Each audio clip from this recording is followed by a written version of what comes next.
Engenharia de USPF no Cisco ACI. Parece um tema abatido, né? Mas a abordagem do ACI, toda baseada em políticas, muda completamente o jogo.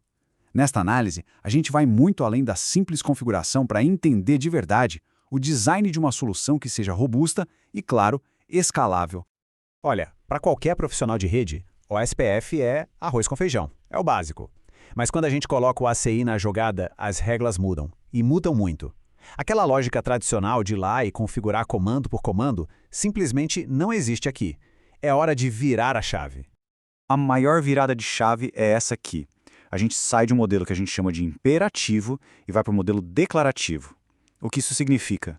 Em vez de dar ordens passo a passo, tipo, configure essa interface com esses parâmetros, a gente passa a descrever o resultado final que a gente espera.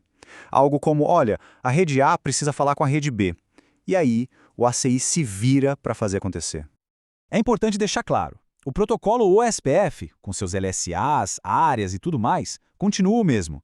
O que mudou foi a nossa interface com ele. A forma como a gente conversa com o protocolo é outra. Então vamos mergulhar de cabeça nessa nova linguagem e aprender a expressar nossas intenções através das políticas do ACI. No ACI, o SPF não é bem configurado, sabe? Ele é montado a partir de 3 pilares lógicos. Dá para pensar neles como se fossem peças de Lego, sabe? Blocos de construção que são reutilizáveis e formam a base de toda a nossa política de roteamento. O primeiro pilar é o SPF Interface Policy. Pensa nela como um grande gabarito, um template. É aqui que a gente define o como. Como o protocolo vai se comportar. Quais são os timers, o tipo de rede, o custo, a autenticação. Todos esses detalhes de comportamento ficam definidos aqui, uma vez só. Beleza, já temos o como. Agora vem o onde. É aí que entra o segundo pilar, o Logical Interface Profile. Ele especifica exatamente onde aquela nossa política vai ser aplicada. Vai ser numa porta física, numa subinterface ou numa SVI. É aqui que a gente aponta o dedo e diz, é aqui que o SPF vai rodar. E para fechar a trinca, o terceiro pilar, o Logical Node Profile. Ele responde à pergunta quem. Quem, de fato, vai falar o SPF. É aqui que a gente seleciona quais switches leaf específicos vão participar dessa conversa de roteamento. E olha que genial, esses 3 objetos que a gente criou de forma independente agora convergem. O sistema pega o como, o onde e o quem, junta tudo e pronto, ele instancia o processo OSPF no Leaf. O sistema faz a engenharia da configuração final para a gente. É brilhante. Ok, com os pilares entendidos, vamos para a parte prática. Agora é hora de tomar decisões de arquitetura, e as escolhas que a gente faz aqui são absolutamente cruciais. Podem ser a diferença entre uma rede estável e um pesadelo. A primeira grande decisão, qual o tipo de rede? Em redes broadcast, os roteadores perdem um tempo precioso elegendo um líder, o tal do Designated Router. Agora, para conexões diretas de um ponto ao outro, usar o tipo point-to-point é muito mais inteligente. Ele simplesmente pula a seleção e faz a rede convergir bem mais rápido. E por falar em escolhas cruciais, tem uma pegadinha clássica, uma armadilha com interfaces loopback que, olha, pega muito engenheiro experiente de surpresa. A situação é a seguinte, alguém vai lá e configura uma subrede, tipo uma /24 numa interface loopback.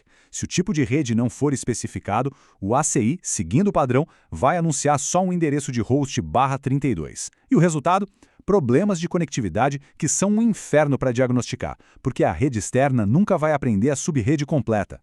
A solução, felizmente, é simples, mas é vital. É só ir lá na política da interface e forçar o tipo de rede para point-to-point. Isso obriga o ACI a anunciar a subrede inteira, o /24 do nosso exemplo. Problema resolvido.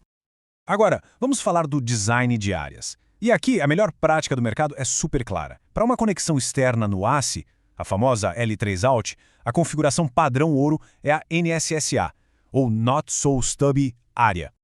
E por que a ACE é o padrão ouro? Pensa nela como um segurança de fronteira muito eficiente. Ela protege os recursos do Fabric, barrando a entrada de rotas externas tipo 5. Ela também impede que o Fabric se torne um roteador de trânsito por acidente, o que seria um caos. E, ao mesmo tempo, ela permite que as rotas de dentro do ACI sejam exportadas de forma controlada, como o tipo 7. Certo, agora o ponto-chave. Como o ACI lida com a troca de rotas, a tal da redistribuição? E aqui a gente pode esquecer tudo o que sabia. Acabou aquele comando Redistribute Static. A abordagem é completamente diferente. Para anunciar as rotas de dentro do Fabric para o mundo externo, é surpreendentemente simples. Basta marcar a subrede com uma flag, Advertise Externally. A partir daí, se a gente quiser, pode aplicar políticas super poderosas para filtrar, modificar métricas, sumarizar, um controle bem granular. E para controlar o que entra no Fabric, aí usamos uma política de importação. Com ela, a gente pode filtrar o que não quer, como uma rota default, por exemplo. Mas o mais importante, e isso é crucial para a segurança, é definir um limite máximo de prefixos. Isso protege o hardware contra ataques que tentam sobrecarregar a tabela de roteamento. Muito bem, a rede está de pé, funcionando, mas funcionar não é o bastante. Vamos agora para as técnicas de nível profissional para transformar nosso design OSPF de funcional para a prova de balas. Uma pergunta simples. 40 segundos de indisponibilidade na rede é aceitável? Porque com o Starmers padrão do OSPF, uma falha de link pode causar exatamente isso. E em um data center moderno, a resposta é um sonoro não. É exatamente esse o problema que o BFD, ou Bidirectional Forwarding Detection, foi criado para resolver. Ele é um protocolo super leve e rápido, especialista em uma única coisa: detectar falhas no caminho entre dois roteadores. E o resultado? Ao integrar o BFD, que já vem prontinho para uso no ICI, o tempo de detecção de falha despenca, sai de 40 segundos para cerca de 150 milissegundos. É uma diferença absurda no tempo de recuperação da rede. E além do BFD, o ACI nos dá uma caixa de ferramentas completa. Dá para proteger as adjacências com autenticação MD5, garantir que o tráfego não pare com o Graceful Restart e ainda otimizar as tabelas de roteamento com Passive Interface e Prefix Suppression. É um kit completo de arquiteto. Então, depois de tudo isso, qual é a grande lição? Qual é a mudança de mentalidade fundamental que o ACI exige da gente? No fim das contas, a filosofia do ACI é essa. A gente para de dar ordens linha a linha e passa a declarar a nossa intenção. Em vez de construir a parede tijolo por tijolo, a gente entrega a planta baixa e o sistema constrói tudo pra gente, usando objetos abstratos e reutilizáveis. Esse novo paradigma baseado em intenção é, sem dúvida, incrivelmente poderoso. O que nos deixa com uma reflexão final. Essa abstração toda torna a rede mais poderosa ou apenas perigosamente mais complexa? A verdade, talvez, é que a resposta não está na tecnologia em si, mas sim na qualidade do nosso design.